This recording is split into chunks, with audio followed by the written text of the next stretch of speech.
അപ്പോൾ കുറുമ റെഡിയാക്കി എടുക്കുന്നതിനായിട്ട് ഒരു സോസ് പാൻ വെച്ച് അത് നന്നായിട്ട് ചൂടായി വരുമ്പോൾ അതിനകത്തോട്ടേക്ക് 2 ടേബിൾ സ്പൂൺ എണ്ണ ഒഴിച്ചു കൊടുക്കാം. ഞാനിപ്പോൾ വെജിറ്റബിൾ ഓയിൽ തന്നെയാണ് ചേർത്ത് കൊടുത്തിട്ടുള്ളത്.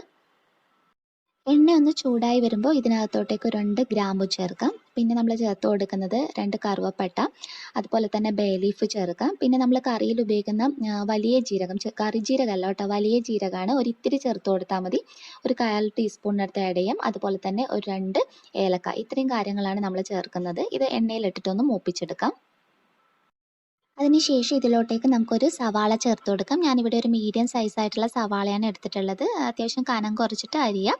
ഇനി ഇതിലോട്ടേക്ക് നമുക്ക് ആവശ്യത്തിനുള്ള ഉപ്പ് കൂടി ചേർത്ത് കൊടുത്തിട്ട് സവാള ഒന്ന് വഴറ്റിയെടുക്കുകയാണ് വേണ്ടത്. അപ്പോൾ സവാള ഒത്തിരി ബ്രൗൺ കളറാകുന്നത് വരെ വഴറ്റിയെടുക്കരുത്. ഒന്ന് സോഫ്റ്റായി കിട്ടിയാൽ മാത്രം മതി. നമുക്കൊന്ന് വഴറ്റിയെടുക്കാം.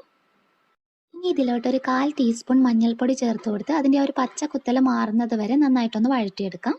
ഇനി ഇതിലോട്ട് ഒരു 1.5 ടേബിൾ സ്പൂണിനടുത്ത് മല്ലിപ്പൊടി ചേർത്തിട്ട് നന്നായിട്ടൊന്ന് മിക്സ് ചെയ്തെടുക്കാം. ഇനി നമ്മൾ ചേർത്ത് കൊടുക്കുന്ന മുളക് പൊടിയാണ്. ഏകദേശം 1 ടീസ്പൂണൊക്കെ ചേർത്ത് കൊടുത്താൽ മതി. കുറുമയാകുമ്പോൾ ഒത്തിരി അങ്ങ് എരിവ് കയറി നിന്ന് കഴിഞ്ഞാൽ ടേസ്റ്റ് ഉണ്ടാവില്ല. അപ്പോൾ അതുകൂടി ചേർത്തിട്ട് ഒന്ന് മിക്സ് ചെയ്തെടുക്കാം. പൊടികളൊക്കെ എണ്ണയിൽ കിടന്ന് നന്നായിട്ട് മൂത്ത് വന്നതിന് ശേഷം ഇതിലോട്ടേക്ക് നമ്മൾ തക്കാളിയാണ് ചേർത്ത് കൊടുക്കുന്നത്. ഞാനിപ്പോൾ ഒരു ചെറിയ തക്കാളി നല്ല പഴുത്തതാണ് ഉപയോഗിച്ചിട്ടുള്ളത്. ഇതുകൂടി ചേർത്തിട്ട് തക്കാളിയെ നന്നായിട്ടൊന്ന് കുക്ക് ചെയ്തെടുക്കാം. അപ്പോൾ തക്കാളി ഒന്ന് കുക്കായി വന്നതിന് ശേഷം നമുക്ക് ബാക്കിയുള്ള വെജിറ്റബിൾസ് ഇതിനകത്തോട്ടേക്ക് ചേർത്ത് കൊടുക്കാം. ഞാനിപ്പോൾ ഒരു ക്യാരറ്റ് അത്യാവശ്യം ചെറിയ പീസായിട്ട് കട്ട് ചെയ്തിട്ടുള്ളതാണ്. അപ്പോൾ അത് ചേർക്കാം.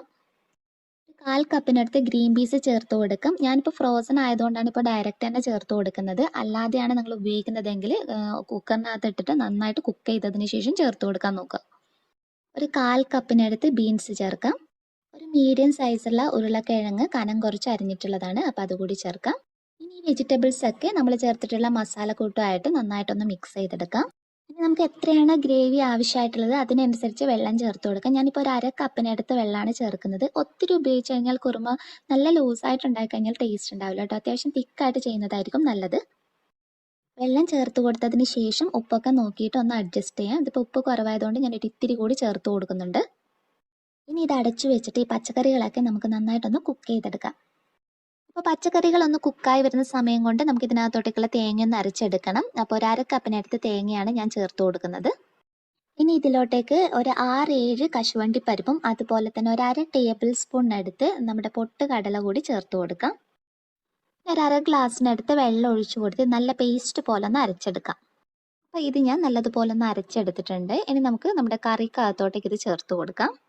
അപ്പോൾ പച്ചക്കറികളൊക്കെ നന്നായി വെന്ത് കഴിഞ്ഞാൽ നമുക്ക് നമ്മൾ ഈ അരച്ചു വെച്ചിരിക്കുന്ന തേങ്ങയുടെ മിക്സ് ഇതിനകത്തോട്ടേക്ക് ചേർത്ത് കൊടുക്കാം. ഇനി ഒന്ന് മിക്സ് ചെയ്തെടുത്തതിന് ശേഷം ഉപ്പൊക്കെ നോക്കി അഡ്ജസ്റ്റ് ചെയ്ത് കറി നല്ലതുപോലെ ഒന്ന് തിളപ്പിച്ചെടുക്കുകയാണ് വേണ്ടത്. അപ്പോൾ കറിയുടെ ഗ്രേവി എത്ര വേണ്ടെന്നുള്ള വെള്ളം നിങ്ങൾക്ക് കൂടുതൽ വേണമെന്നൊക്കെ ആണെങ്കിൽ ഈ ഒരു സമയത്ത് ചേർത്ത് കൊടുക്കാവുന്നതാണ്. അപ്പോൾ ഫൈനലായിട്ട് നമുക്ക് ഇതിനകത്തോട്ടേക്ക് കുറച്ച് മല്ലിയില കൂടി ചേർത്ത് കൊടുക്കാം.